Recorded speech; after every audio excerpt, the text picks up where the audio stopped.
যারা পুলিশের পরীক্ষার জন্য এতদিন ওয়েট করেছিলে, তোমাদের কিন্তু নূতন ভ্যাকান্সি আসতে চলেছে ঠিক এসআই পরীক্ষার পরেই, এরকমটা খবর আমাদের কাছে আছে।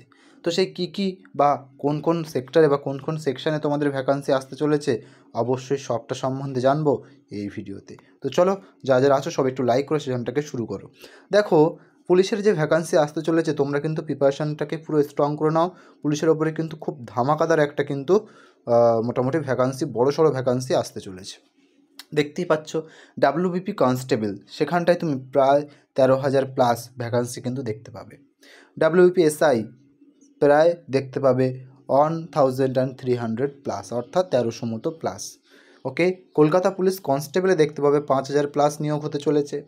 কলকাতা পুলিশের এসআইতে 650 প্লাস, অর্থাৎ এটা কিন্তু বাড়তে পারে। এটা কিন্তু এক্স্যাক্টলি বলছি না, জাস্ট একটা অনুমান এবং ধারণা করে বলা হচ্ছে, তোমরা যাতে তোমাদের প্রিপারেশন জার্নিটাকে যে সেক্টরে নিচ্ছ সেটা তোমরা স্ট্রংভাবে নিতে পারো।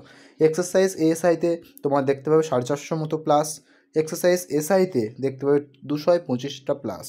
এক্সারসাইজ কনস্টেবলে যদি দেখো 1300 প্লাস ভ্যাকান্সি কিন্তু আসতে চলেছে। ওকে, এবং তুমি যদি সর্বোপরি দেখো যে আমাদের সিভিল, ঠিক আছে, সিভিল বা ডিফেন্স, সিভিল ডিফেন্স বা এসওআই, এখানে 152 প্লাস কিন্তু ভ্যাকান্সিস তোমার জন্য কিন্তু ওয়েট করছে বা আসতে চলেছে।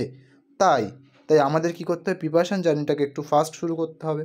তো অবশ্যই নিজেদের প্রিপারেশান জার্নিটাকে কিন্তু স্ট্রং করে রাখো, যাতে একটা চাকরি তোমার ঘরে চলে আসে। ওকে, সো থ্যাংক ইউ অল। কেমন লাগলো সবাই জানিও কমেন্ট সেকশনে, বা কে কোন পরীক্ষার জন্য প্রিপারেশান নিচ্ছ অবশ্যই চ্যাট সেকশনে জানিও। Thank you all.